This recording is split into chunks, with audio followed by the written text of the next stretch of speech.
Nachi.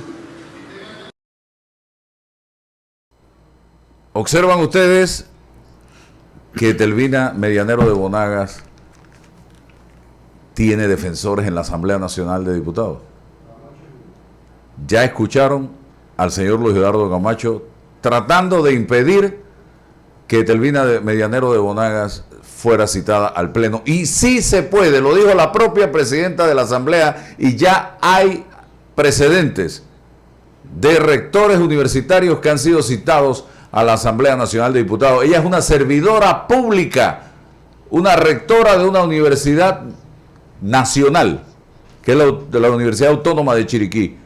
Y ahora estoy viendo una coalición de diputados tratando de impedir, tratando de crear un cerco para que se pueda cuestionar, fiscalizar el trabajo de la rectora Medianero de Bonagas. Pareciera que se repite la historia, ya tuvo en el pasado gobierno a sus diputados y ahora parece que ha conseguido apoyo en los diputados del actual gobierno. El rector de la Universidad de Panamá, cada vez que lo citan, él va.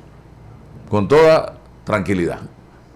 Doctor Francisco Bustamante, pero no doctor en medicina, para que la gente no vaya a pedirle receta, doctor. Está con nosotros a esta hora de la mañana. Estatus de la situación del diálogo cuando ya entramos en la recta final de lo que será la elaboración de un borrador o anteproyecto o proyecto, no sé, o un documento que según la agenda que lleva a cabo el Ejecutivo debiera comenzar a discutirse en noviembre, me imagino que después de fiestas patrias en la Asamblea Nacional de Diputados. Bienvenido. Gracias por la invitación. Efectivamente, los trabajos se están desarrollando tal como está programado. Tenemos hoy 2 sesiones para continuar la presentación de propuestas y hasta el 7 de octubre esperamos evacuar las que faltarían, ¿no? Así que sí, yo creo que estamos avanzando a buen ritmo, a buen paso, y estás de acuerdo a lo esperado. Así que yo sí creo que en la siguiente semana deberíamos tener, de acuerdo al cronograma, la conformación de las distintas propuestas para comparar sus puntos de coincidencia, sus puntos de divergencia, tratar de llegar a consenso sobre los puntos en los cuales haya divergencia y finalmente que el Ejecutivo pueda contar con todos esos insumos en la preparación de su propuesta que deberá llegar a la Asamblea en noviembre y en diciembre para su aprobación y posterior puesta en marcha. Así que sí, hasta ahora todo marcha según lo esperado. Oiga, hay una propuesta del Ejecutivo en estos momentos ya avanzada, adelantada, que será luego comparada o alimentada con las cosas positivas que lleven las distintas organizaciones, o la propuesta oficial va a salir de toda la discusión y el debate que se dé en las mesas? La preparación de la propuesta del Ejecutivo obviamente corresponde al Ejecutivo con los insumos y propuestas e ideas que dé la caja. Hasta este momento, hasta donde yo conozco, no existe tal documento ni existe tal propuesta, sino al contrario, se está recogiendo la opinión de los distintos sectores para que contribuyan a la preparación de esa propuesta. Ok, entonces esto va a ser el resultado de toda la discusión y el debate que se dé durante todos estos días. Eso es lo que se espera, habida cuenta de que al final del día, quien tiene la responsabilidad legal de llevar esto a feliz término es al gobierno. Entonces el gobierno le va a tocar presentar el proyecto a la Asamblea, que es el ente final que lo va a discutir o lo va a aprobar o lo va a modificar o va a recomendar modificaciones, que al final es donde se va a terminar de configurar cuál es el modelo de modificación o de reforma que se quiere implantar. Ok, ingeniero Blandón. Buenos días, Francisco. Buenos días, ingeniero, gusto saludarle. Gusto es mío. Oiga, un par de preguntas, voy a hacer uso de su conocimiento técnico. Aquí veo un titular en Economía, la prensa, Mon, de referencia al director Dino Mon, se pierden 2.5 millones por medicamentos vencidos. Usted que tiene conocimiento de esto. Que fue subdirector de la caja. Y además, yo tengo aquí los datos. La caja compra una cantidad de medicinas que puede estar en un promedio de 250 millones por año. Si tú lo sumas con el MINSA, pues estamos hablando que entre el MINSA y la caja compra como 350, 400 millones al año. Entonces, estos 2,5 millones son de pérdidas. De un inventario de esa magnitud, esto no representa ni el 1%. En materia de manejo de inventario, y le habla quien fue director del IRRE, y que nosotros teníamos inventarios millonarios, y las pérdidas en los inventarios siempre se dan. No es una cosa extraña. Primero le pregunto sobre esto porque es que el director dice cosas que después enrarecen el debate. Yo creo que habría que ver si esto se trata de vacuna, qué se trata. Lo que quiero es evitar la discusión, que se enrede la discusión. La segunda pregunta, doctor, ¿qué es lo que usted considera una propuesta adecuada, sin tener que entrar a la propuesta per se? ¿Qué objetivo tendría esa propuesta? Bien. Con relación a los inventarios, efectivamente usted tiene razón. Siempre hay una merma en los inventarios producto de varias cosas. Entre eso se vencen el periodo de vida de los medicamentos y otras cosas que es el peor caso, obsolescencia. El medicamento deja de ser es sustituido por uno de mejor capacidad, mejor poder curativo. Entonces, y los insumos también, si hay, por ejemplo, si tiene, eso pasó en la pandemia, que los insumos que te tenías en guantes no eran todos de la talla más usada. Hay un tamaño de talla, una talla de mano media en Panamá que es la que domina, y creo que había exceso de guantes grandes.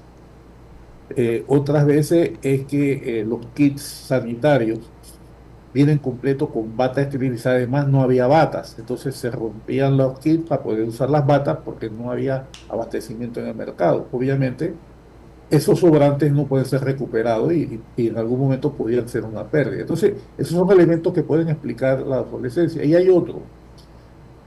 Puede suceder, yo no he visto los contratos de esos abastecimientos, pero lo usual que se pide es dos cosas.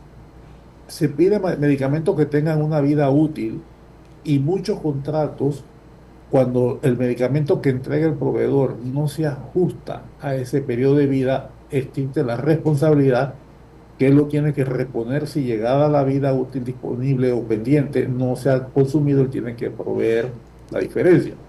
Entonces son elementos que pudieran explicar. Uno, sobre todo en el caso de insumos médicos, que haya insumos médicos que por su naturaleza no pueden ser rescatados y son una pérdida. Como el caso que estoy hablando de los guantes y la bata que hubo en la pandemia, que fue mi experiencia que tuve en ese momento. Ante la desesperación que se necesitaban las batas esterilizadas y habían kits que no se estaban usando porque estaban cerrados los quirófanos, se usaron los kits y obviamente quedaron incompletos y ya contaminados, ¿no? Por riesgo de contaminación. Es seguro. La otra es que en un momento dado había exceso de guantes grandes. La gente en Panamá no tiene las manos tan grandes. Y entonces, pues esas son cosas que sobran. Y a veces pasa que en algunos rubros, si hay errores de estimación de demanda, puedes comprar de más en algunos rubros, ¿no? Esa puede explicar un poco. Y otro es de que, y aquí es donde cabría determinar cuánto de eso compete a que no se hicieron los contratos adecuadamente para prever el reemplazo por la expiración de vida del medicamento, o peor, existiendo la cláusula, no se ejerció el derecho de pedir la reposición a tiempo. Doctor, mi punto es el siguiente. Ahí puede ir una cosa. Medir la noticia, así, la pérdida sin ver el volumen de venta, o sea, cuál es el porcentaje de pérdida que tengo, eso me da el primer indicador de si la noticia tiene sentido o no, porque todo, usted lo ha dicho perfectamente, todo inventario tiene una pérdida. Entonces, todo inventario de todo. Entonces, ¿cuál es la norma internacional? Bueno, 1,5 a 2% de la pérdida global del inventario sectorial. Yo cuando miro una cifra de esta, lo primero que hago es compararla con los puntos de estándares internacionales.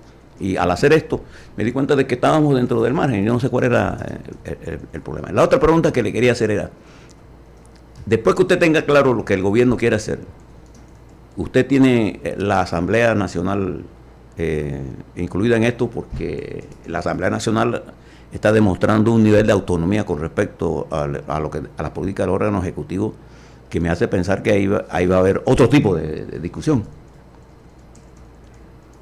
Sí, definitivamente yo como cualquier persona, cualquier ciudadano, cualquier profesional, tengo mi visión de cuál pudiera ser una, una, una posible propuesta.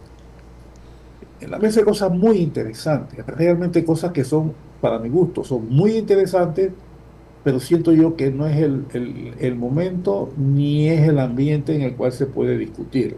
Y voy a tratar de ser un poco preciso en esto. Yo creo que el problema tiene tres niveles o tres estadios. El primer estadio es que los ingresos del programa SBD no alcanzan a cubrir las pensiones de ese programa. El segundo es que lo que la población siente hasta ahora como el principal problema no es eso, sino es la falta de atención y Ujú. calidad en el tema de salud. Y el tercero, que es el importante, el vigente, el de largo plazo, es cuál es la sostenibilidad del sistema. Entonces, para el caso de resolver el problema del flujo de caja, que los ingresos son menores que los gastos que genera el programa de pensiones, pensar que las medidas paramétricas lo van a resolver es iluso, no lo va a resolver. En el mejor de los casos, va a generar eh, una presión fiscal menor, porque va a contribuir a generar ingresos adicionales para poder hacerle frente al tema del SBD, del Sistema Específico de Beneficio Definido. En segundo lugar, es mucho más complejo, pero a la vez es más directo. ¿Cómo hacer más eficiente y eficaz la gestión de la administración? Y la mesa de salud se está acercando a los puntos en los cuales tienen que acercarse, que es el proceso de gestión de los medicamentos que va desde la estimación de demanda hasta la dispensación al paciente al final. Están analizando ese proceso, ese es lo que hay subyacente. Y el otro tema que todavía hasta donde sé no lo han entrado es cómo gestionar los recursos humanos y técnicos para dar una mejor atención de calidad y cantidad a la población. Eso ya se están trabajando también. El problema es la sostenibilidad del modelo. Aquí vienen cosas muy interesantes. Por ejemplo, hay posiciones que yo veo que son muy deseables y muy respetadas. Por ejemplo, la Comenenal se apoyó en un trabajo de la universidad donde hablan de un ideal, y ellos lo admiten como un ideal, de llegar a un estado en el cual haya la seguridad social universal con todas las ventajas que tienen, como es los modelos de bienestar de las sociedades europeas. Ese es un ideal. Lo que no se dice es que ese ideal implica una serie de cambios en la estructura económica y en la estructura impositiva y fiscal del país.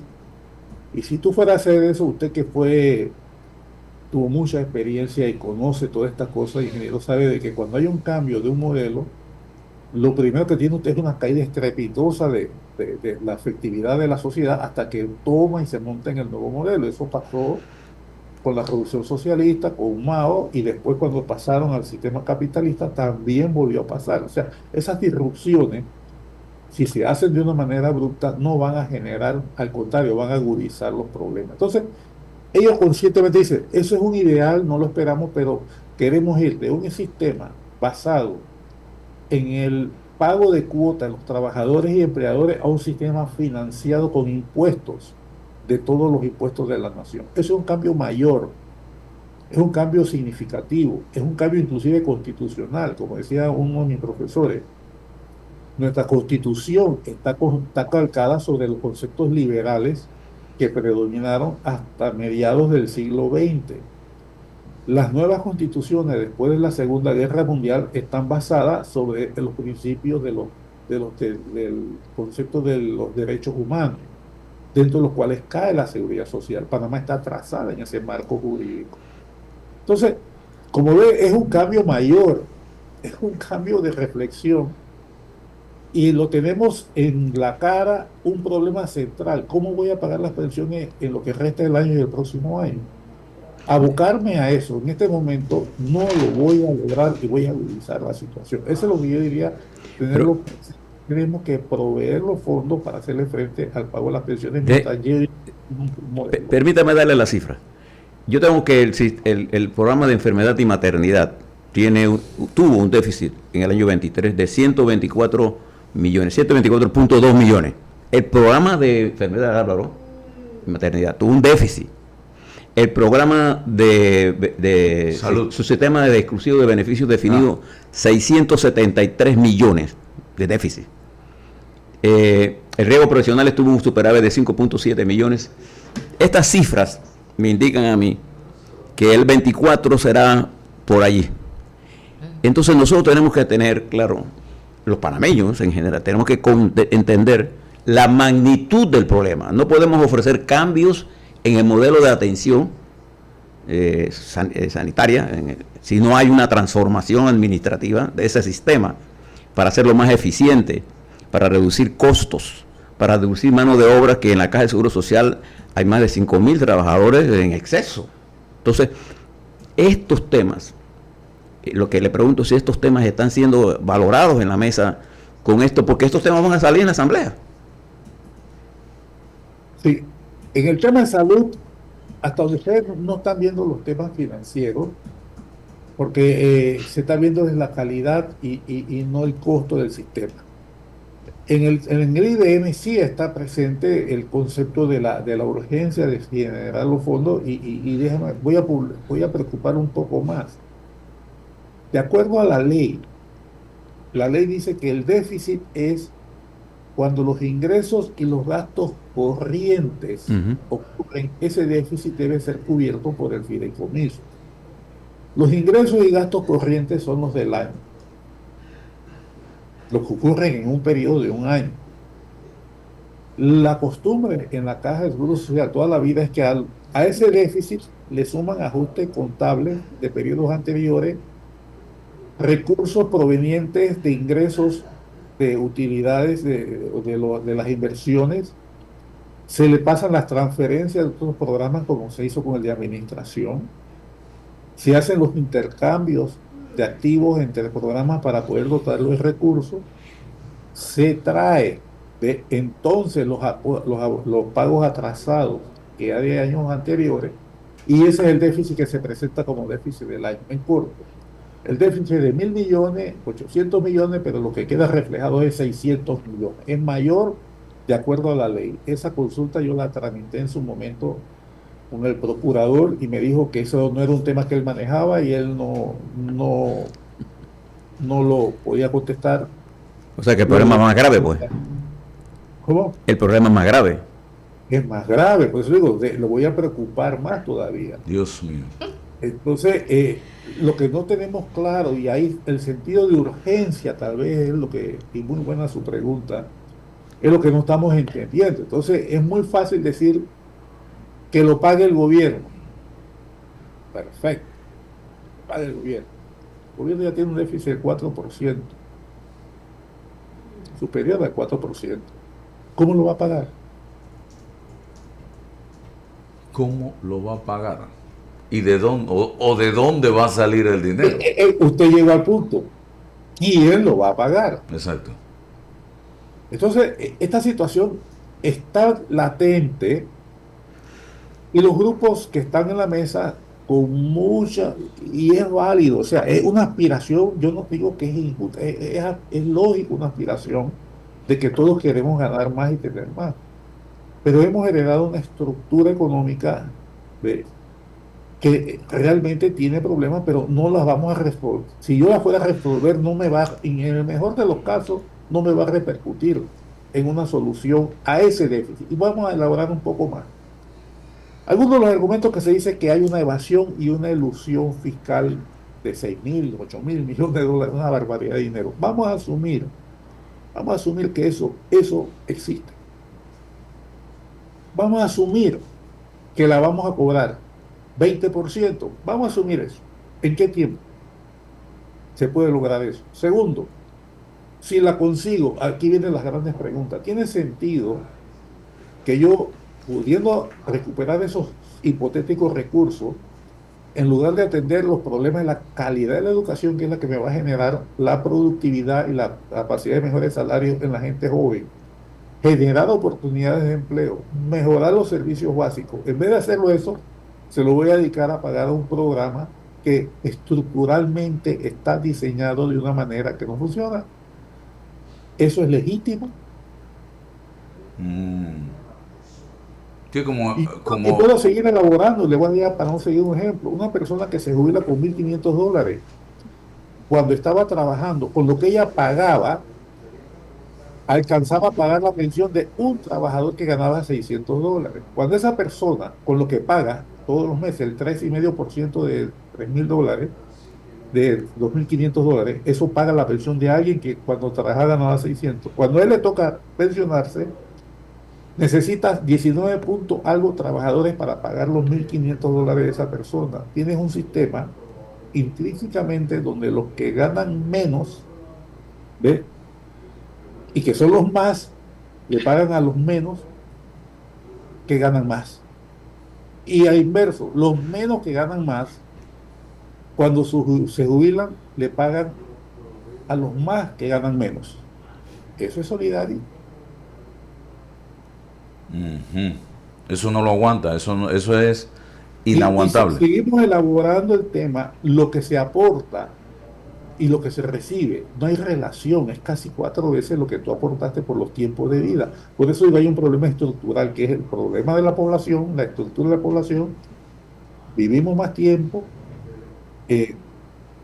vivimos mucho más tiempo, tenemos ingresos más altos ahora que lo que hay. Entonces lo que tenemos es que la población que está jubilándose o que está jubilada es la población que ganaba menos. Aquí hubo una ruptura en la economía panameña donde los salarios empezaron a crecer en la década del 2008, 2005 para acá. Antes de eso no. Por eso que usted ve que la media de salario era de $500 mensuales, ahora está en 800. Pero el grueso de los jubilados son gente que ganaba poco. Entonces, ¿qué tipo de ingeniería social tengo que hacer yo de manera tal que esos pocos que ganaban menos, y que el 60% de menos es mucho menos, le puedo darle una vida digna? Ok, Lisbeth Son los tiene... conceptos que no veo fluir en la mesa, y que yo creo que eventualmente van a ser, al final del día, esas consideraciones, este tipo de reflexiones que yo creo que hay que llevar a la sociedad. Por eso programas como los de ustedes ayudan a que pensemos de que no hay soluciones fáciles, no hay soluciones que van a satisfacer a todos, y que el concepto de solidaridad no es impuesto, sino que sale de la persona y de una sociedad en la cual realmente aquí hay personas jubiladas que no tienen el ingreso que necesitan para sobrevivir, pero por otro lado, tampoco podemos decirle a esa juventud que le estoy diciendo: ¿sabes qué, jóvenes? Yo te estoy pasando $51.000 millones que nos hemos gastado en estas generaciones, que lo vas a pagar tú, y encima te voy a quitar los ahorros que se han hecho para seguirlos gastando. Eso no es justo. ¿Eso es justo? ¿Eso es solidario? No. Oiga, Entonces, es complejo. Sí. Esto no es fácil, ¿no? Lisbeth tiene una pregunta. Un comentario, don Bustamante, más que todo. La semana pasada creo que tuvimos aquí un representante de los trabajadores que entregó Marcos Andrade.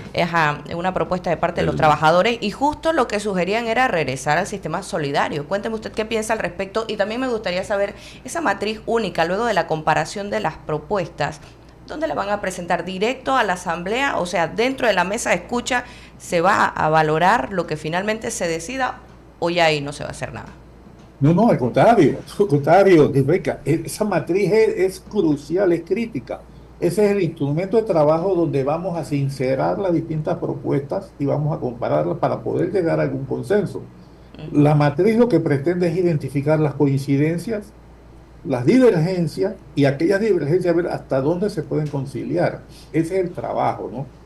Con relación a la posición del compañero Marco Andrade, es la posición de ellos. Volvamos al sistema solidario y la argumentación de ellos es realmente parcial. Ellos dicen, sí, es que el problema del SBD es porque le sacaron a los jóvenes y por esa reforma del 2005 es que está quebrado. Yo le doy una visión alternativa.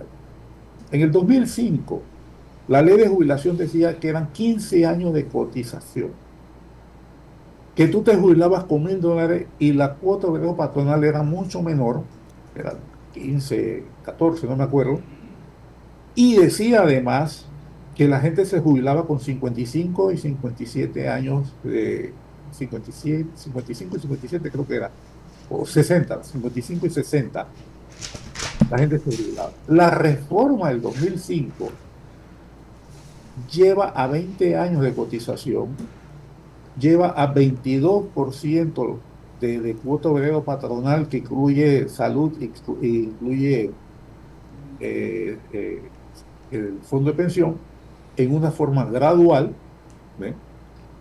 Y aumenta las pensiones de 1.000 a 1.500 y 2.500. Entonces yo digo, una visión alternativa es que el fondo, la reforma de 2005 no causó el problema, permitió una serie de ajustes que han permitido, que han facilitado que hasta el día de hoy el programa esté funcionando. Es al revés, lo mantuvo vivo porque le dio un aire, un respiro. Y ahora viene el tema, no se hicieron las provisiones del costo de transición y ahora tenemos Francisco, problemas. ¿por qué estamos ignorando tanto las variables demográficas, que son las más importantes para definir el futuro? ¿Qué es que tenemos que hacer con lo que está ocurriendo con la vejez, con lo que está ocurriendo con la mayor cantidad de vida que vivimos, con la juventud? O sea, las variables con el grado de fecundidad, etcétera. Todas las variables demográficas nos están indicando que requerimos cambios estructurales extremadamente fuertes en la sociedad, en lo que vamos a hacer. Entonces, estamos ignorando en el debate, tanto las partes del gobierno como la parte de los trabajadores, estamos ignorando las variables demográficas que tiene el país. Excelente pregunta y comentario. Hay una deliberada actitud de ignorar eso. Y déjame preocupar un poco más. Yo hice este es un trabajo que hice yo hace unos años atrás. Esa tasa de fecundidad de 1.9 que tenemos nosotros, cuando yo la segmento por población, resulta que en las áreas indígenas, donde está el 96% de la pobreza y el 90% de la pobreza crónica, es de 3.6 en aquella época.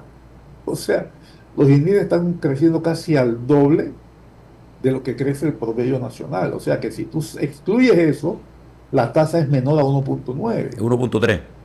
Exactamente. Entonces, porque ellos representan, si tú vas a una ponderación, ellos son, en ese entonces eran el 12% de la población. Entonces, y son la gente que no están ni en el mercado de trabajo y no están aportando el fondo de pensión, pero sí reciben la pensión esa social de 120 120 a los, sí.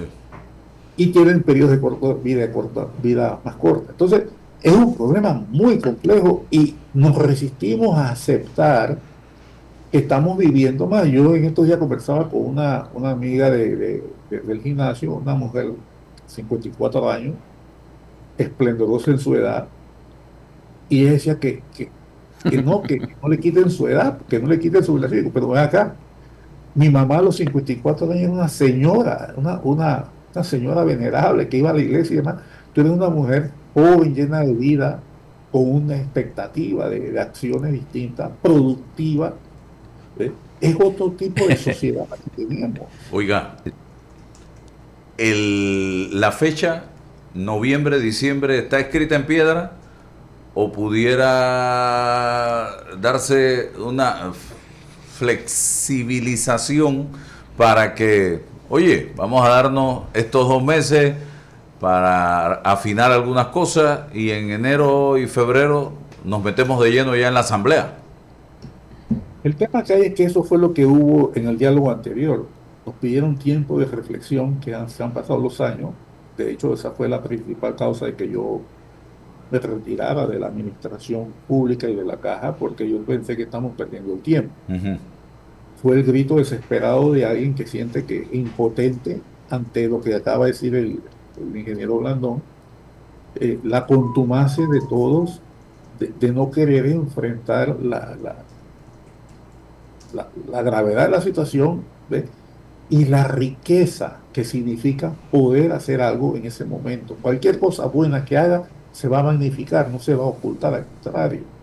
Entonces, darle más tiempo a la discusión, mientras tengo el problema que nos estamos ahogando y no tengo todavía por dónde sacarlo, va a ser complicado. Y si el Estado panameño tú le sigues diciendo que saque, que pague ese déficit, que tiene 4% de déficit, no olvidemos, y el nuestro es casi 1,5 puntos más, por lo menos, 2 puntos. Estamos hablando de un déficit que va llegando a 6. Entonces, si tú lo sumas los dos déficits y el Estado tiene que hacerle frente, solamente hay dos maneras: o reduce gastos de una manera drástica, o aumenta impuestos de una manera significativa, o se atreve a ir a endeudarse con tasas mucho más altas que las que estamos pagando. No hay mucho espacio. No hay mucho espacio. Entonces yo creo de que, y por otro lado, tenemos que, y ya me estoy saliendo del tema de la caja, estoy pensando como economista, tú tienes que generar señales a los mercados de que tú estás tomando las medidas correctas de manera tal de que tú puedas mantener y aplacar la alza de tasa de interés de manera tal de que bajes el impacto en el costo del financiamiento de la deuda. Entonces, son variables que tienen que juntar en la mesa, que no se están discutiendo. No creo que tampoco se vayan a discutir, pero definitivamente van a marcar la decisión del Ejecutivo, por lo cual yo te digo, no es solamente esto, las repercusiones macroeconómicas están ahí, por lo cual yo creo que es postergar por más tiempo, buscando más análisis cuando todo el mundo tiene la misma información. La idea de poner el sitio web, de poner toda la información, es justamente generar este tipo de conversación. Que la población entienda de que el problema es mayúsculo, que nos afecta a todos y que todos vamos a tener que asumirlo. ¿En qué proporción? Yo creo que esa es la discusión, un poco la pregunta que me hizo el ingeniero Blandón al final. Hace un momento, perdón, ¿cómo vamos a distribuir esa responsabilidad? Eso primero, asumir la situación. Bueno. Y después decir cómo la vamos a compartir. Eso yo creo que son los retos que tenemos en la mesa. Y yo creo que vamos a llegar, cuando lleguemos a esa matriz que mencionó Liz Baker oportunamente también, va a ser el punto de inflexión en el cual vamos a decir, señor, esto es lo que hay. No me vengas con apelaciones de que yo creo que hay que cambiar el modelo económico. Yo creo que en Panamá es realmente, cuando habla, Panamá es un país rico. No, señor, Panamá es un país doble, un país altamente desarrollado, un sector productivo de alta rentabilidad, excluyente, y una gran mayoría que no lo está. Entonces lo medimos por el lado bueno y nos olvidamos de que más de la mitad del país no participa de ese beneficio. Entonces, pero son cosas que no podemos resolver en la mesa. Sí. Bueno. Gracias, don Francisco Bustamante. Seguimos en contacto, Vale. dándole o deseándole éxitos en este reto que tiene por delante, un reto de país. Tenemos, usted también. No, pero usted está en la barrera. yo estoy acá. Gracias. Y hasta luego. Y yo tengo un consejo para toda la gente que nos está escuchando, nos está viendo, frente a un tema como este. No le huya al tema. Y me doy cuenta que cuando se tocan estos temas, la gente cambia, la gente se va. No se vaya, no rehuya. Métase en la discusión. Entiéndala. Active sus oídos. Tiene 2 para escuchar. Porque